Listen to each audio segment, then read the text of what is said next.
नमस्ते बच्चों, my self Jaiswal sir. हम पढ़ रहे हैं class 10th mathematics arithmetic progression. Now we will start with exercise 5.2 as we have already completed up to example 10. So exercise 5.2. First question says that if various values are given like a, d, n, an, and one value is missing, then find out that value, that is 7, 3, 8 and this is missing. So हम formula लगाएंगे an is equals to a plus N minus 1 D.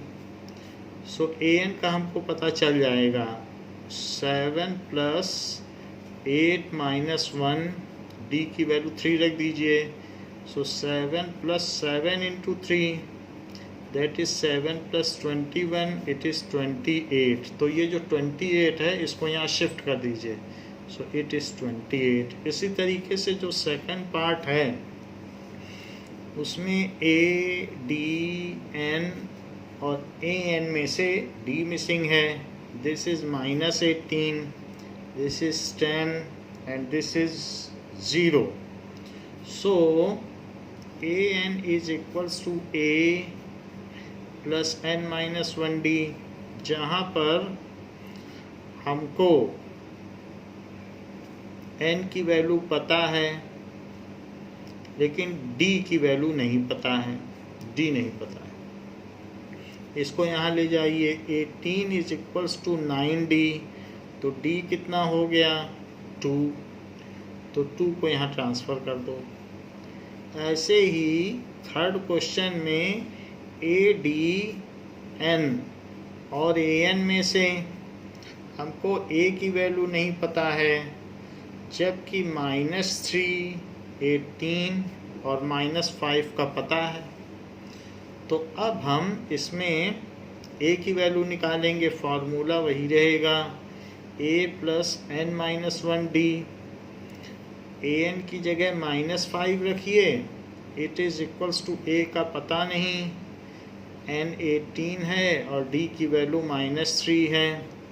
सो ये है -5 is equals to a, ये plus 17 into -3।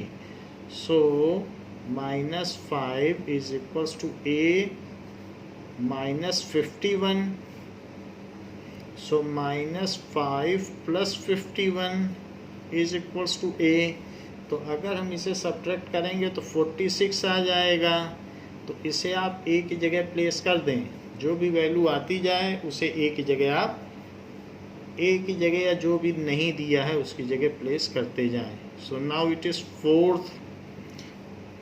Fourth में a, d, n और a n, ये -18.9 है, ये 2.5 है और इसकी वैल्यू नहीं दी है और इसकी वैल्यू दी है 3.6, ऐसे दिया है। सो जब ये सारी वैल्यू दी हैं तो इसको हम कर सकते हैं a n is equals to a plus N minus 1 into D. A N की जगह 3.6, a दिया है -18.9, n नहीं दिया है और d दिया है 2.5। तो आप इसे यहाँ प्लस का साइन लगाएं, यहाँ बीच में प्लस होगा। प्लस मैंने छोड़ दिया था, ये गलती से छूट गया, तो प्लस लगेगा। अब ये चीज़ इधर आ जाएगी। So 3.6 plus 18.9 is equals to n minus 1 into 2.5। तो 18, अब इन सबको ऐड करो, 9 और 6 5 हुआ, एक कैरी गया और 18 और 3 21 और 22। सो 22.5 और 2.5 से इसको डिवाइड कर दो, वो वैल्यू n-1 हो जाएगी। ये डेसिमल एक एक डिजिट पहले है यहाँ से, राइट से एक डिजिट पहले, तो 25 9 या 225, so 9 is equal to n minus 1, तो 9 प्लस 1 क्या हुआ n, तो इससे क्या इम्प्लाई होता है कि n इज इक्वल टू 10। जब n की वैल्यू 10 आ गई है तो इस फिल इन द ब्लैंक्स को आप भर दीजिए। नाउ अब दिया गया है फिफ्थ पार्ट, तो फिफ्थ पार्ट क्या है, फिफ्थ पार्ट में A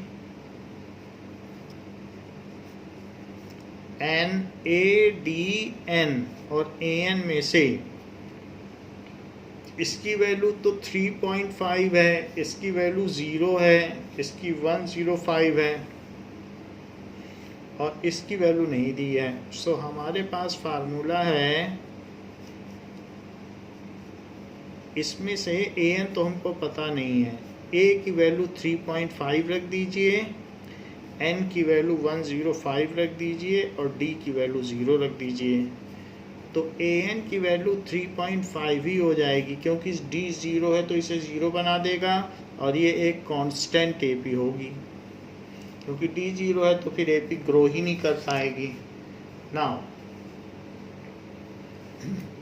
choose the correct choice in the following and justify. Second question में कहा गया है choose the correct choice and justify, correct choice and justify it. तो ऐसा कहा गया है 30th term of AP,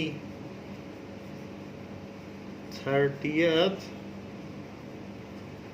term of AP 1074, घटती हुई एपी है 1074 ऐसे इज, तो इसकी 10th टर्म क्या होगी, तो आप इसमें a की वैल्यू ले लें 10 और d क्या हो जाएगा 7 माइनस 10, तो 7 माइनस 10 कितना होता है -3, और आपको 30th पूछा है तो n की वैल्यू कितनी हो गई 30। अब आपको 30th टर्म चाहिए तो यानी a30 चाहिए, लेकिन a30 का फार्मूला क्या होता है, a प्लस n 30 लिख दिया है तो a प्लस 30 माइनस 1d, वैसे a plus n minus 1d पहले लिखना चाहिए था, लेकिन चलिए ठीक है। सो दिस इज 10 और प्लस 29 इंटू d, ऐसा हो गया। So it is 10 minus 87, so this is minus 77। तो इससे पता चल गया कि हमारा B is correct, B part में यही आंसर दे रहा है, बी नहीं सी है, बी में दे रहा है सिर्फ 77 और सी में दे रहा है कि -77, तो सी इज़ करेक्ट आंसर। तो हमें खुद निकाल लेना है कि क्या है, तो ये जस्टिफिकेशन यही है जो हम कर रहे हैं। इसी तरीके से second part 11th term of AP, 11th term of AP क्या एपी है -3 -1/2 और 2, तो ये ग्रोइंग एपी है, बढ़ती हुई एपी है। तो इसकी हमसे पूछी जा रही है 11th टर्म, हम इसमें a का पता लगा लें -3, d का भी पता लगा लें, सेकंड टर्म में से पहली वाली टर्म माइनस करो, सो -½ + 3 और इसका आप एलसीएम ले लें तो -1 और +6 दैट इज़ 5/2, क्योंकि 3/1 होगा तो 1 से डिवाइड होगा फिर इसमें मल्टीप्लाई होगा, तो 5/2 ये d आ गया, d भी आ चुका है, a भी आ चुका है और 11th टर्म है तो n भी पता चल चुका है। ये सब चीज़ें हमें पता है, हमें बस a11 पता करना है, चाहे तो अलग से ऐसे लिख भी दें, ठीक लगता है। So a11 is equals to a plus 11 minus 1d, जहाँ पर a -3 है और ये 10 हो गया और d कितना है 5/2, सो 5/2 से ये कितना आ जाएगा -3 + 25 जो कि 22 होगा। तो A11 22 है, इसमें भी आंसर करेक्ट है। बी इज करेक्ट, तो बी करेक्ट हो गया। अब देखिए थर्ड क्वेश्चन में पूछा गया है कि in the following AP find the missing term. In the following AP, वो बोल रहा है कि ये एपी है। फाइंड मिसिंग टर्म,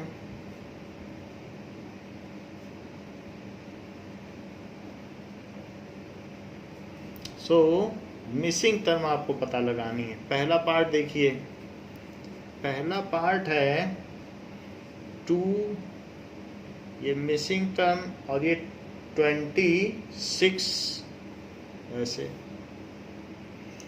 तो यहाँ पर ये a है, ये a प्लस डी है, ये a प्लस 2d है। तो हम जानते हैं कि जो थर्ड टर्म होती है तो a3 क्या होता है, a प्लस 2d। तो a तो हमें 2 पता है, सो ये a है, ये a प्लस डी है, और ये a प्लस 2d है। तो हमको फर्स्ट टर्म तो पता है 2 है, और a3 भी पता है, यही तो a1 है, यही तो a2 है, और यही तो a3 है।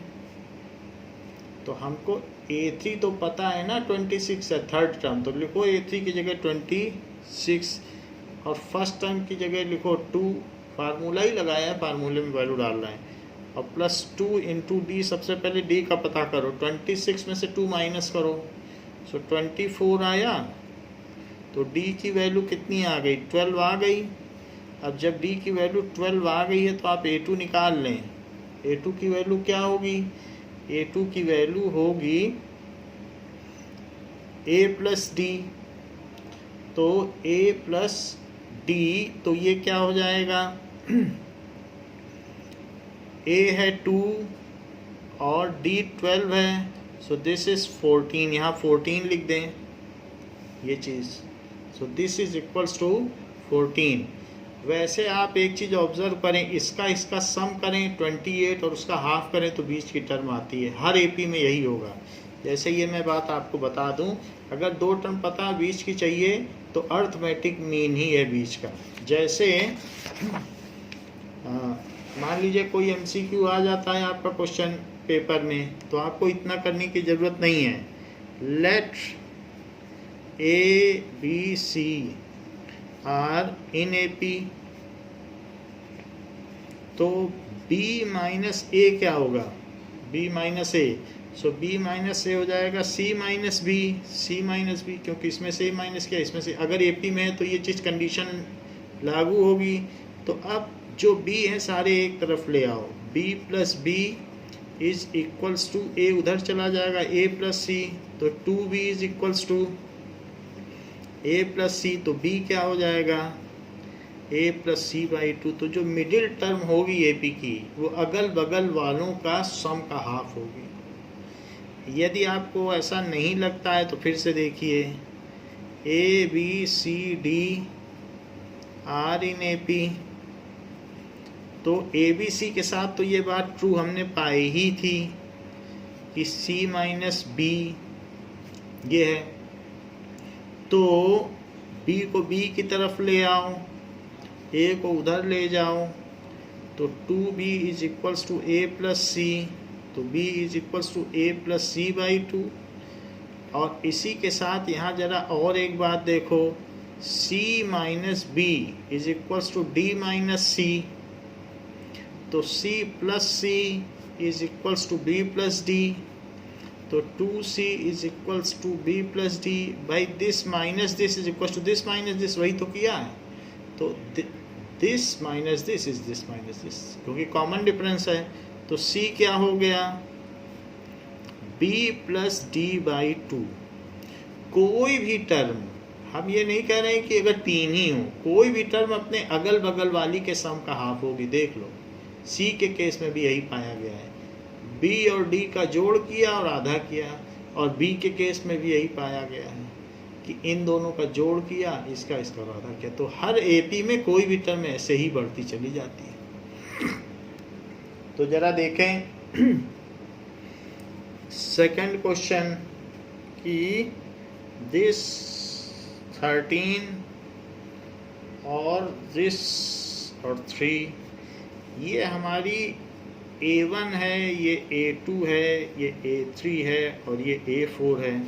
सो A2 हमको 13 दिया है। A2 क्या होता है? A plus D। और A4 कितना दिया है? 3। A4 का फार्मूला बताओ।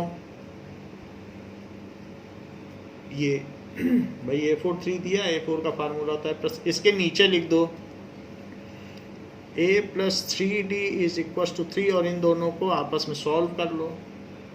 तो ये चीज़ जो हमारी फर्स्ट इक्वेशन थी, ये सेकंड इक्वेशन थी, सेकंड वाली इसके नीचे हमने लिख दी। तो अब इनको सब्ट्रैक्ट करो एलिमिनेशन मेथड से। तो -2D इज इक्वल्स टू, ऐसा करने से 10 आ जाएगा। तो D कितना आ जाएगा? 10 अपॉन -2। सो 10 अपॉन -2 -5 होता है। D तो हमको पता चल ही गया, तो D पता चल गया है।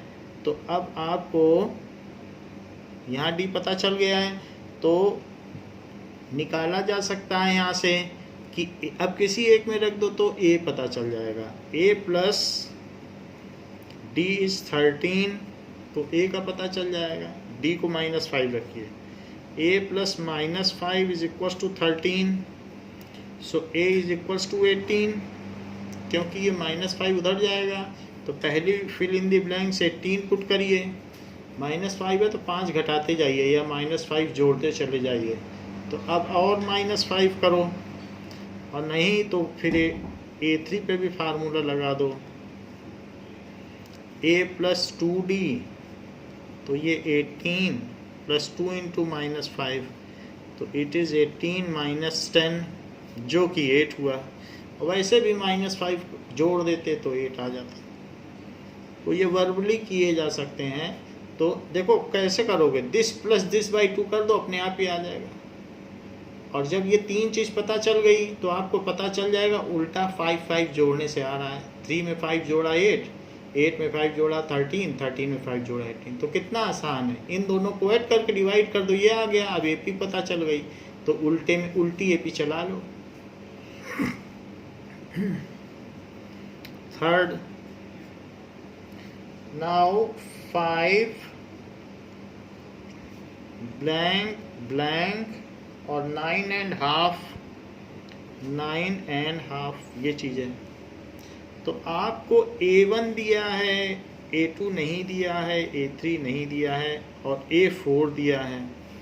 तो A4 क्या होता है? A plus 3D। A4 कितना है? 9 2 जा 18, दैट इज 19/2। A4 है, और ये तो फार्मूला है। A कितना है? 5। D ही नहीं पता चल रहा है, तो जरा 19/2 में से 5 माइनस करो तो उस साइड 3D हो जाएगा। और 2 अगर हमने इसमें कॉमन ले लिया तो ये हो जाएगा 9/2। और ये 3 है, 3 को भी नीचे ले आओ तो वहाँ पर बचेगा D, और 3 से इसको कट कर दो तो इट इज़ 3/2। तो D की वैल्यू कितनी आ गई? 3/2। अब जबकि हमें D का पता चल चुका है, सो अब हम इससे A2 की वैल्यू का पता लगाएंगे। A2 is equals to A plus D। A तो 5 है और D कितना है? 3/2। सो 5 और 3/2 का क्या कर सकते हैं? 10 प्लस 3, सो इट इज़ 13/2। सो मतलब यही है, 3/2 का मतलब 1.5 जोड़ना। तो 1.5 इसमें जोड़ दो तो 6.5 हो जाएगा। 6.5 ही तो 13/2 होता है। अब ये हो गया 6.5। 6.5 में फिर से 1.5 जोड़ो, तो हाफ जोड़ोगे तो 7, और फिर 1 और जोड़ दो तो 8। और ऐसे ना करना चाहें तो A3 के लिए फार्मूला है A प्लस 2D। तो A की वैल्यू है 5 और 2 इंटू 3/2। सो इसमें 2 से 2 कट गया तो 8 आ गया। 5 प्लस 3 8 है। वैसे भी कर सकते हो, जैसे आप चाहें वैसे कर सकते हैं। अब देखें फोर्थ क्वेश्चन, देखिए फोर्थ क्वेश्चन क्या कहता है। फोर्थ क्वेश्चन में -4 ब्लैंक ब्लैंक ब्लैंक ब्लैंक और फिर 6 है। इससे हमको पता चलता है A1 A2 A3 A4 A5 और A6, ये सब चीज़ें पता चलती हैं। तो A6 क्या होता है? It is equals to A + 5D, जबकि हमें A6 पता है 6 है और A भी पता है -4 है। हाँ, हमको D नहीं पता है। तो 6 + 4 is equals to 5D। So 10 is equals to 5D, तो D इज इक्वल्स टू 2। अब जबकि D का पता चल चुका है तो 2 जोड़ते जाओ और AP बनाते जाओ। अब कोई जस्टिफिकेशन तो करना नहीं, फिल इन द ब्लैंक्स ही है। सो अब ऐसे कर 2 जोड़ो, इसमें 2 ऐड कर दो, तो D जो होता है उसी को ऐड करने से तो चीज़ बनती है। तो ये 2 ऐड करिए, 2 ऐड करेंगे तो -2, और 2 ऐड करो 0, और 2 ऐड करो तो 2, और 2 ऐड करो तो 4। और ऐसा न करना चाहो so A2 is equals to A + D, तो आप प्रॉपर फार्मूला लगा सकते हैं -2, और ऐसे सारे में फार्मूला लगा लें। A3 पे भी लगा लें। अब जबकि A और D पता है तो आप कोई भी टर्म निकाल सकते हैं। फिफ्थ में कहा गया है ब्लैंक 38 ब्लैंक ब्लैंक ब्लैंक और -22, ऐसा कहा गया है -22। तो आपको A1 A2 A3 A4 A5 A6 सबके बीच में कॉमा लगाइए। आपको A6 दिया है और A2 दिया है। So A2 is equals to 38, so A + D is equals to 38। एक तो ये इक्वेशन हो गई।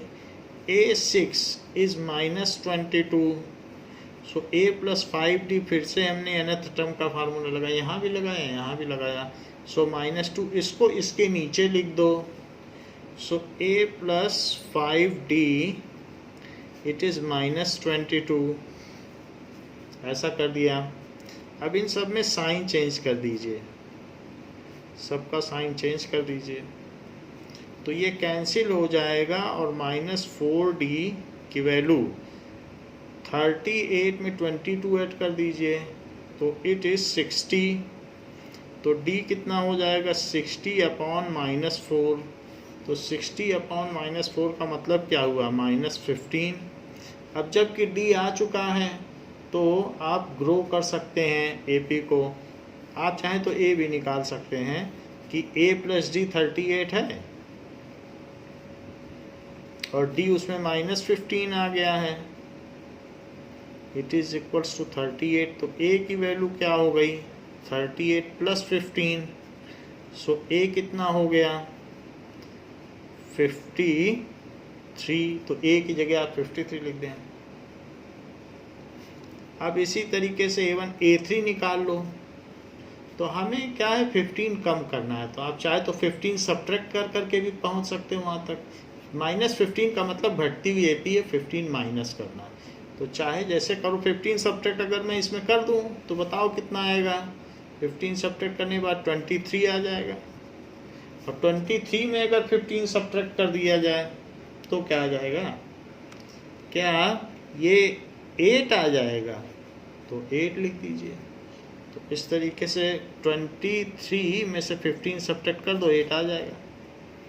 8 में से 15 सब्ट्रैक्ट करो, सो 8 में से 15 सब्ट्रैक्ट करो, सो 8 -15 करिए सिर्फ, क्योंकि घटा रहे हैं। सो 8 - 15 कितना हुआ -7, और -7 में 15 और कम कर दो तो -22। यदि आप ऐसा ना करना चाहें तो हमारी फर्स्ट टर्म आ गई है, सेकंड है, थर्ड के लिए फिर A3 लगाएं। और a प्लस 2d, ये ऑप्शन आपका सबसे बेस्ट है, इसमें कुछ भी सोचना नहीं है। सो 53 प्लस 2 टाइम्स ऑफ -15, डी की ओरिजिनल वैल्यू डाल दो तो 53 माइनस 30 जो कि 23 है। इस तरह से भी आप कर सकते हो। देखो 23 लिखा हुआ है कि नहीं हमने, 23 ऐसे करो, A3 फिर A4 निकालो, A5 निकालो, जो चाहो सो निकालो। तो क्वेश्चन नंबर 4 क्या कहता है, Which term of AP 3, 8, 13, 18 is 78? Which term of AP 3, 8, 13, 18 is, comma लगा के तब डॉट लगाना, is 78 ऐसे पूछा गया है। तो ये AP तो दे ही रहा है, तो हमें A भी दे रहा है 3, D भी हमें पता चल गया 5, और AN भी पता चल गया 78। Let nth term is 78। अब हमें N निकालना है। Let nth term is 78। nth term को AN कहते हैं। तो AN का फार्मूला क्या होता है, ये होता है। सो अब यहाँ पे आप 78 लिख दें, फर्स्ट टर्म की जगह 3 लिख दें, N का पता नहीं, D का पता है, तो इंटू 5 लिख दें।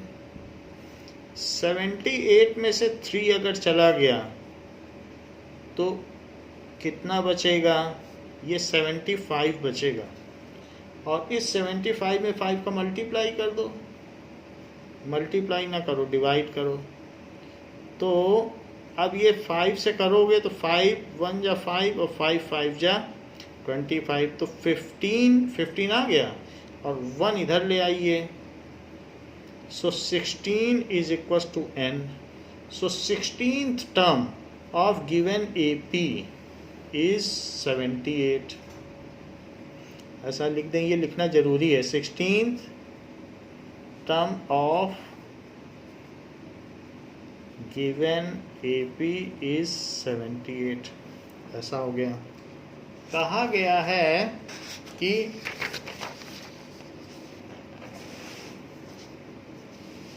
इसी एक फार्मूले पे पूरा एक्सरसाइज है, और एक और फार्मूले हो जाएगी तो दूसरी एक्सरसाइज भी हो जाएगी।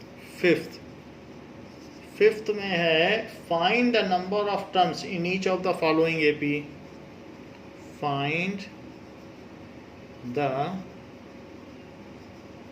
number of terms in each of the following AP।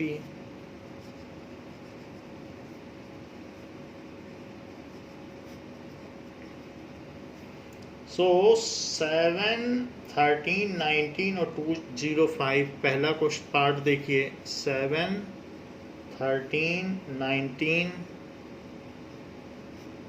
और 205 ऐसा दिया है। सो इसकी find the number of terms. Let it has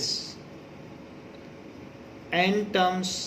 अगर इसमें n टर्म्स है, हमने ये मान लिया, तो AN कितना है 205, A कितना है 7, D कितना है 13 - 7, AP तो बता ही रहा है तो 6, और हमें चाहिए क्या, नंबर ऑफ टर्म्स। फार्मूला कौन सा है, एक ही। तो इसकी जगह आप 205 लिख दें, A की जगह 7 लिख दें और N का पता लगा लें, जहाँ D की वैल्यू 6 है। यदि 205 में से 7 माइनस कर दिया जाए तो ये बन जाएगा 198 इज इक्वल्स टू n-1। अब ये जो भी बना है इसमें 6 का डिवीजन करो, तो ये n-1, 6 3 जा 18 और 6 3 जा 18, तो यहाँ पर 33 आया है और +1 कर दो तो 34 is equals to n। So the above AP contains 34 terms, या ये कहा जा सकता है, यही पूछ रहा है कि कितनी टर्म्स हैं। सो गिवन AP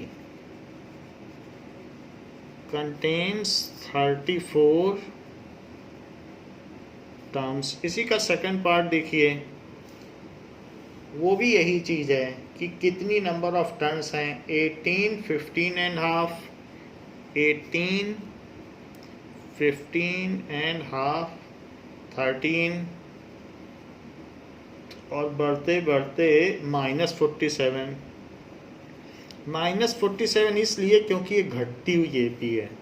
तो let it has n terms.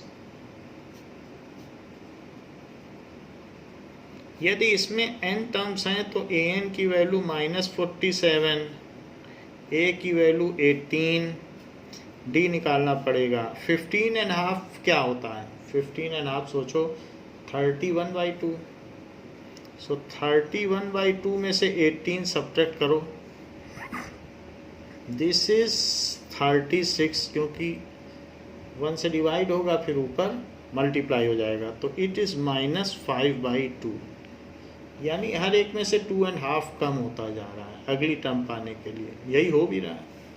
तो अब ये चीज़ है और हमें पूछा जा रहा है कि n बताओ, तो इसके लिए हमारे पास सिर्फ एक ही फार्मूला है, a + n-1d, जहाँ पर an की वैल्यू हमको दी गई है और a भी दिया गया है और साथ में n तो नहीं दिया गया है और ये -5/2 है।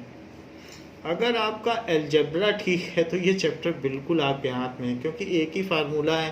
अलजेब्रा में इधर उधर ट्रांसफ़र करने में गलती करोगे तो ही गलती होगी, वरना AP के सवाल आने से बच्चे खुश हो जाते हैं कि इतने AP के सवाल आए, वो उनके हाथ में होते हैं।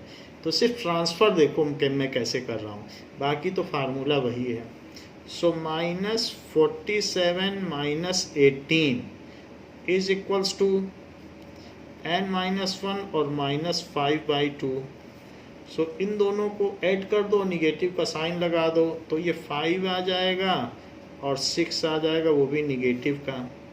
और साथ में ये जो -5/2 है, इसमें से 2 ऊपर चला जाएगा और -5 नीचे चला आएगा और वहाँ पर सिर्फ n-1 बचा रहेगा। अब इस माइनस से ये माइनस कट गया और 5 से 65 कटेगा तो 13 आ जाएगा और 13 2 जा 26, तो 26 और फिर +1 कर दो, क्योंकि 13 2 जा 26 हो गया। अब उधर बचा n-1, तो उसमें से 1 इधर ले आओ, is equal to n। So n की वैल्यू हो गई 27। The given AP has 27 terms. Given AP has 27 terms।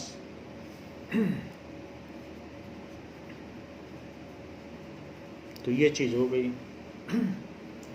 अब देखिए एक क्वेश्चन पूछा जा रहा है कि check whether -150 is the term of AP। So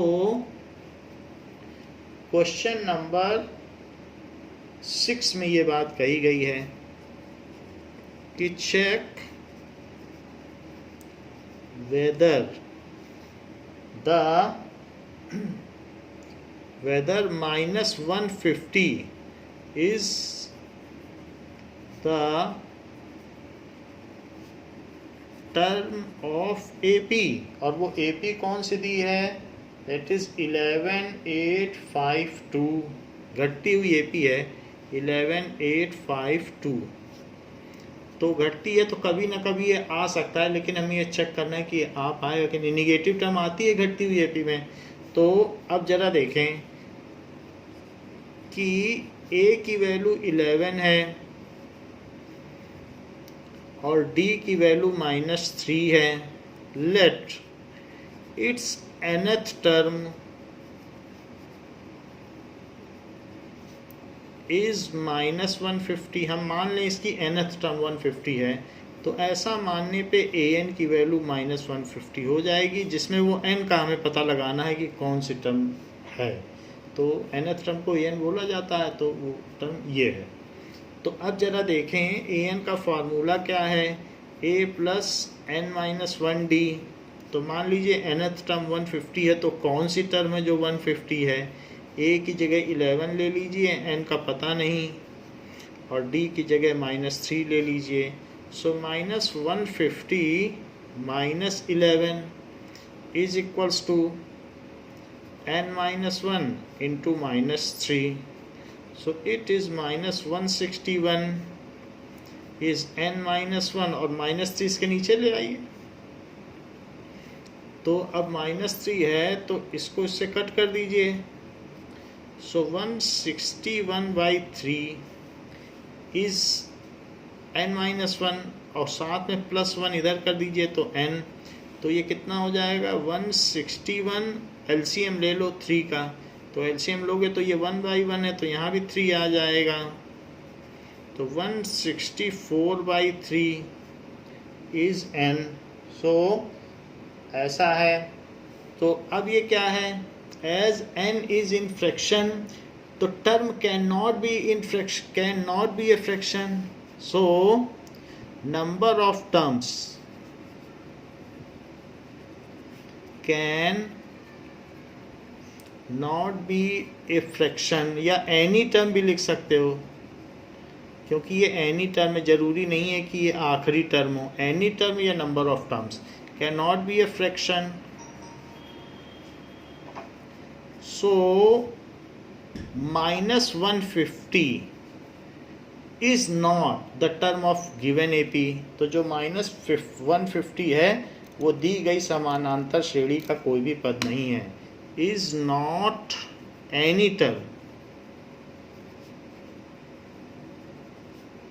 of given AP, तो वो इस एपी का टर्म नहीं है। उसे पॉजिटिव इंटीजर आना चाहिए। सो n should be a positive integer.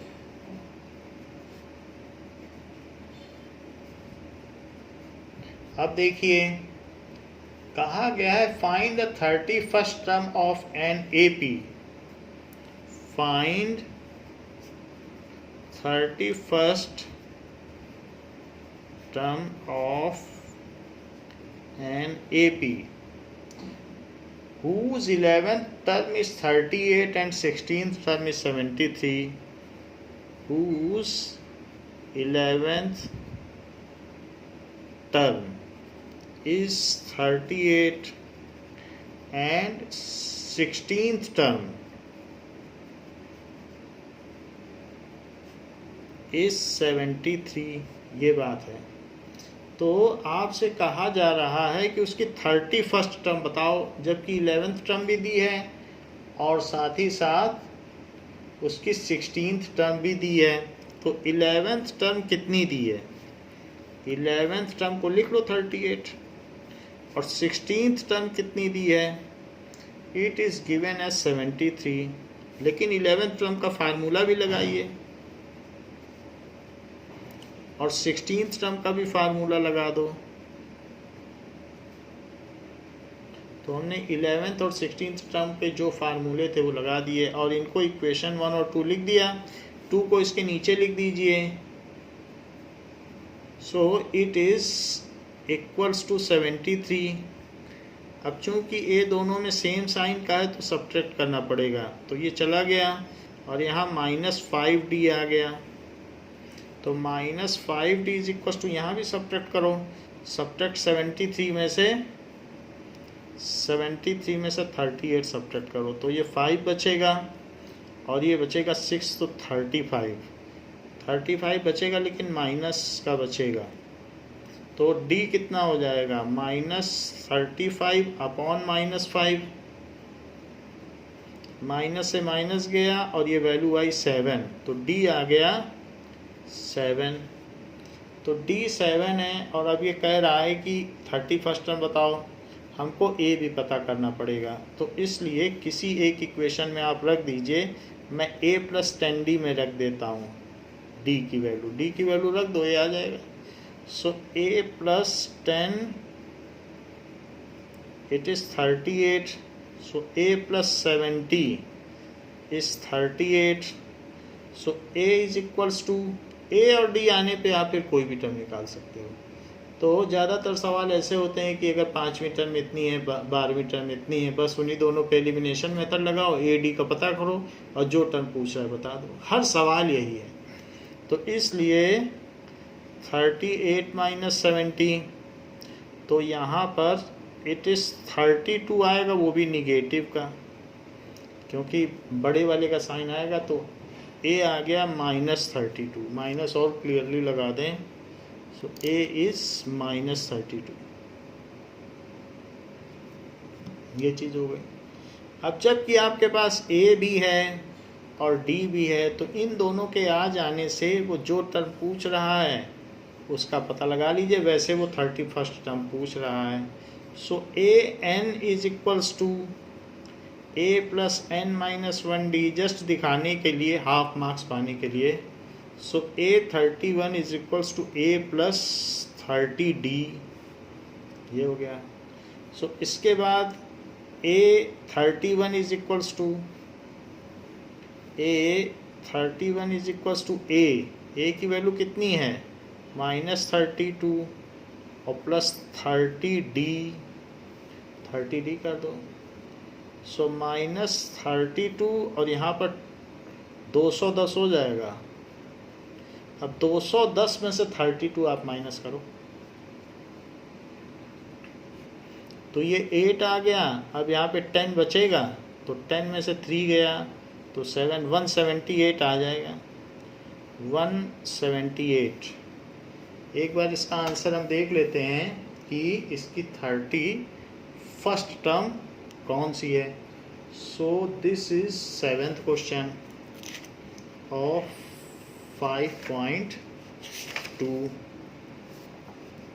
सो 5.2 का 7th क्वेश्चन 178, तो ये इसका सही आंसर है। और फिर इसमें आपको लिखना पड़ेगा it's 31st term is 178। So it's 31st term, उसके भी मार्क्स होते हैं, इज 178। तो ये आपको लिखना पड़ेगा, इट्स 31st टर्म इज 178। तो ये हो गया। तो इस क्लास में इतना ही बच्चों, फिर नेक्स्ट क्लास में इसके आगे पढ़ेंगे। Thank you.